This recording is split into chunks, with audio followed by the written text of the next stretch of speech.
Olá, minha gente, professor Nelson Sartori aqui de volta com vocês.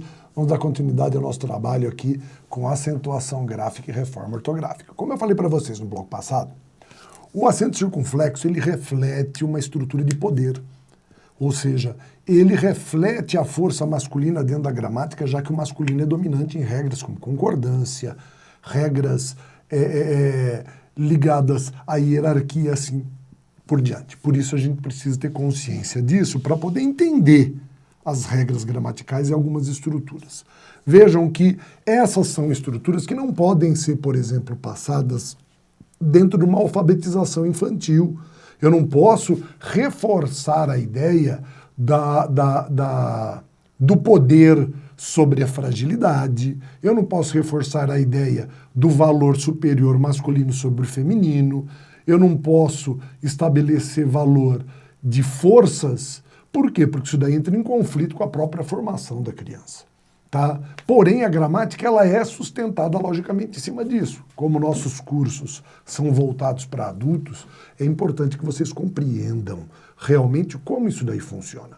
Por quê? Porque isso facilita muito a compreensão das regras gramaticais. Ao invés de você ficar decorando, é importante que você compreenda. Vamos dar uma olhadinha aqui no exemplo, para você ver como a gramática trabalha na hora da formação e da educação e como isso daí realmente se reflete na lógica.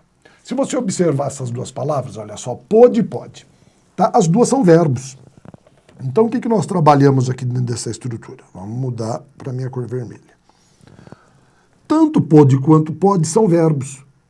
Então, como é que eu acentuaria? Como é que eu determino isso? Como é que eu estabeleço como acentuar para poder pronunciar de maneira diferente? Simples. Ele pega a expressão masculina, ou seja, a tonicidade grave masculina e acentua. A gramática vai dizer o seguinte, tá? Que você acentua o presente do verbo e não o passado, tá? Hoje, o passado do verbo, né? É o contrário. Ontem você pôde, hoje você pode, tá? Por quê? Porque ele não pode reforçar esse conceito. Mas veja um exemplo do que a reforma ortográfica fez, só para vocês entenderem o que eu estou falando.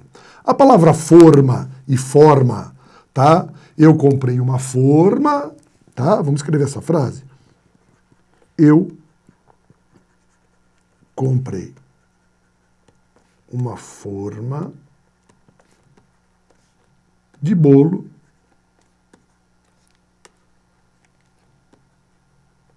com a forma de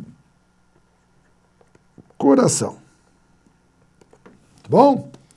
Ó, eu comprei uma forma com a forma. Vejam que o contexto pode explicar. Eu comprei uma forma com uma forma, não. Você vai reorganizar a sua estrutura e vai trabalhar o sentido.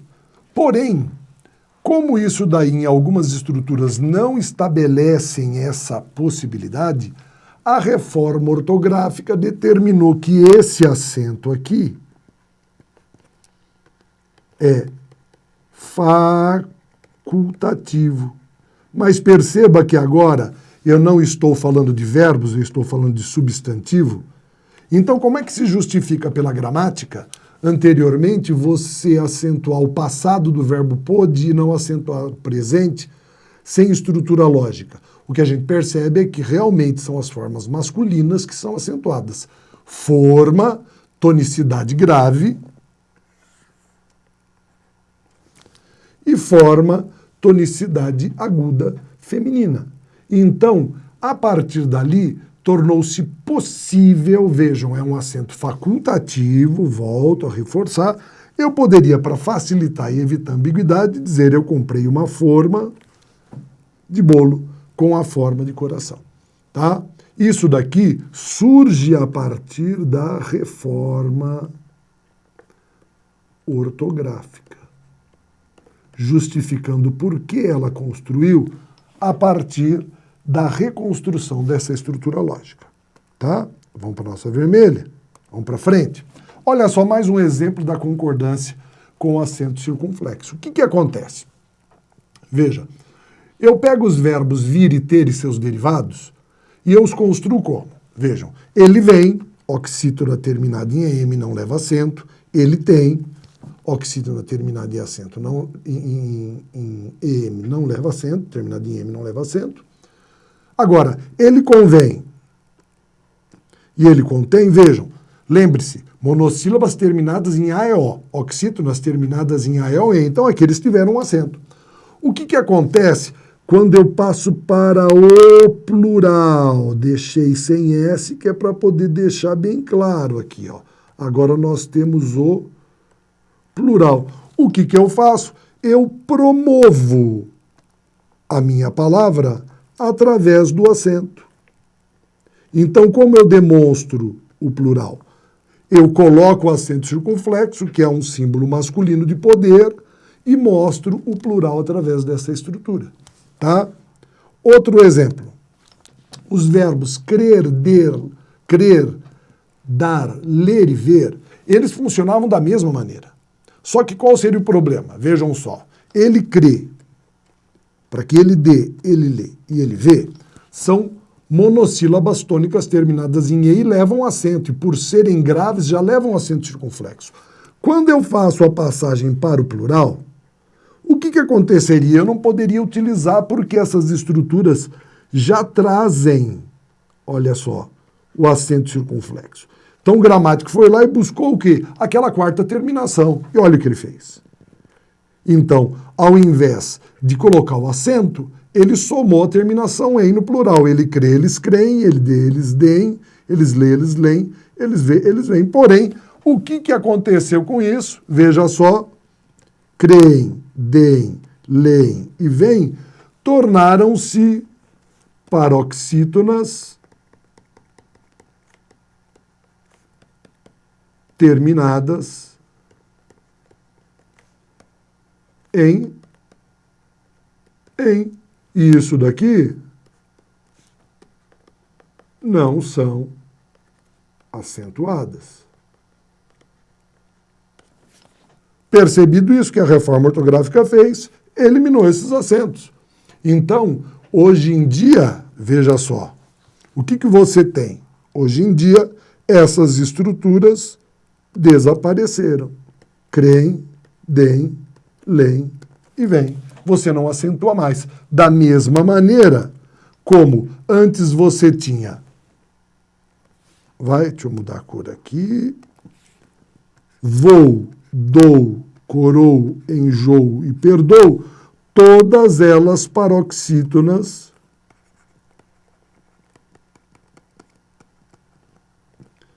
terminadas em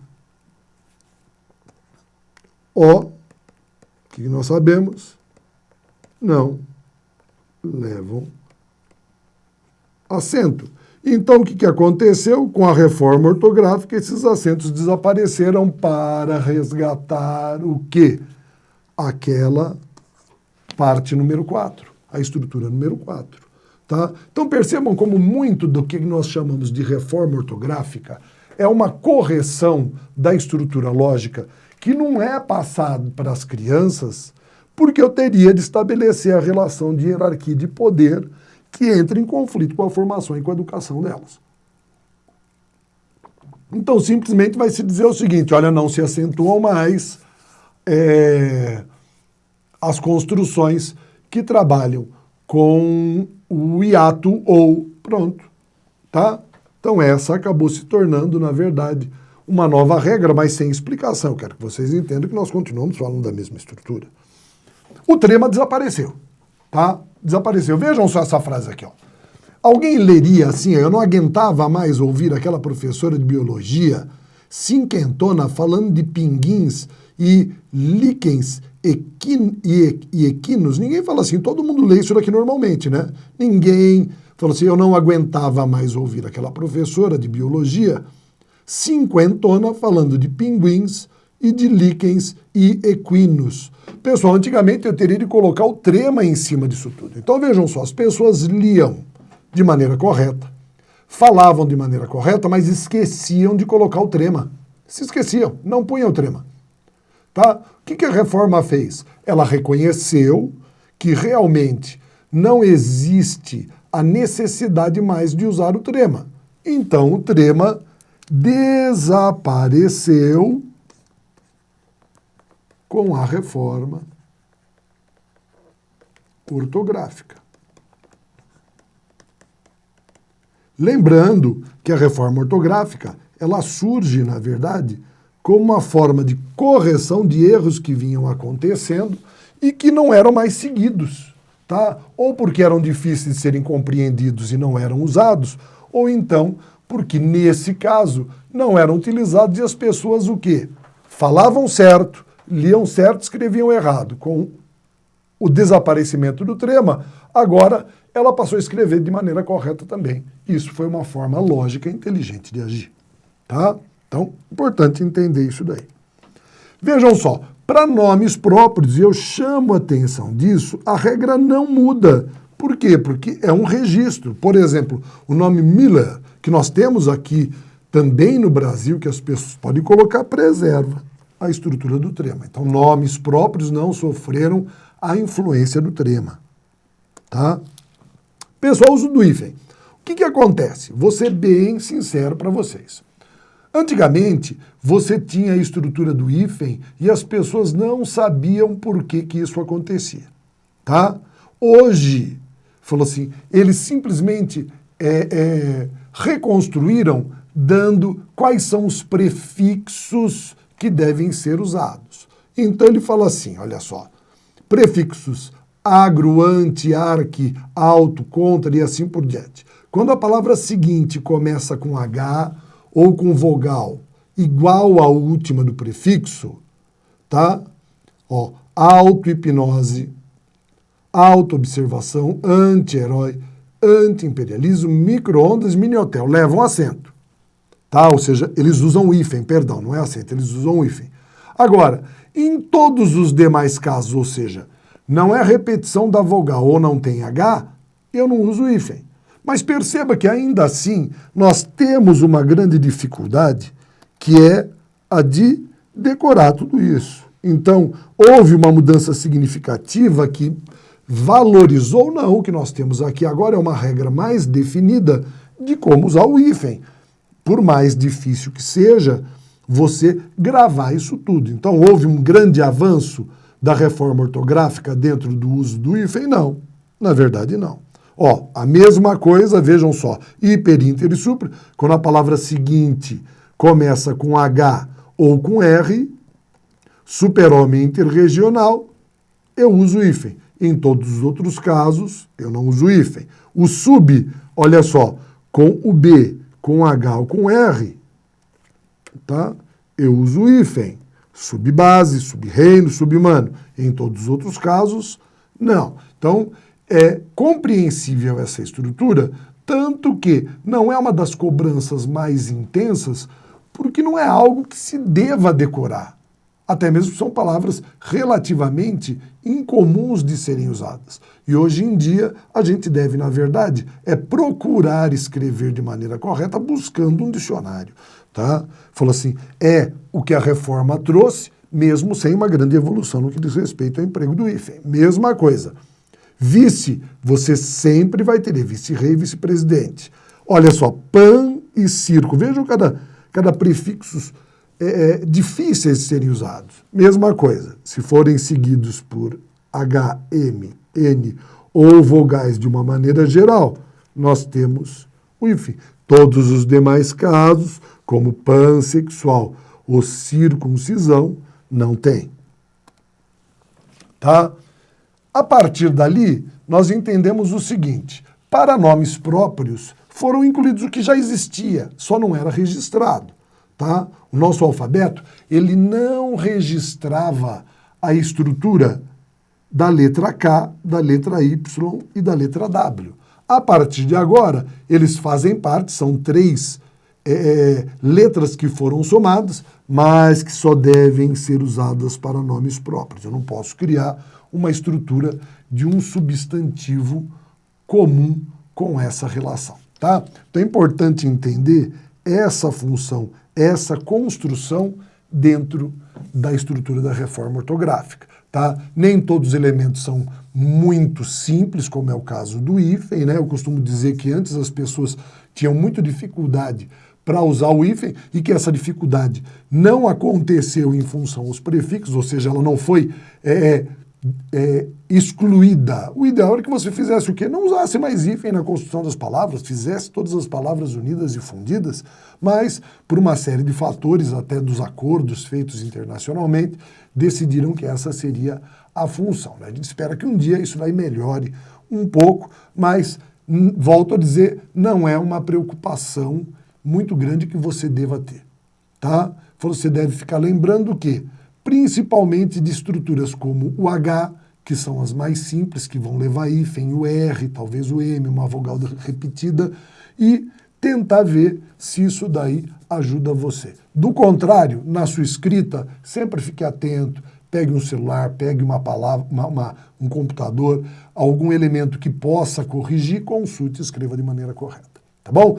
Nosso último bloco, a gente vai ver o quê? Alguns exercícios para que a gente resolva, veja como isso aparece dentro de provas gerais ali, né? Que durante a reforma ortográfica ficou relativamente abandonado porque as duas formas, né, durante o período de vigência da transformação, as duas formas eram cabíveis, as duas formas eram aceitas, né? A partir de 2016, não existe mais essa forma alternativa, a reforma ortográfica deixou de ser chamada de reforma ortográfica, agora nós temos as regras gramaticais que devem ser seguidas, tá certo, minha gente? Então, até daqui a pouco, no nosso próximo bloco de resolução de exercícios em cima das questões de acentuação e reforma ortográfica.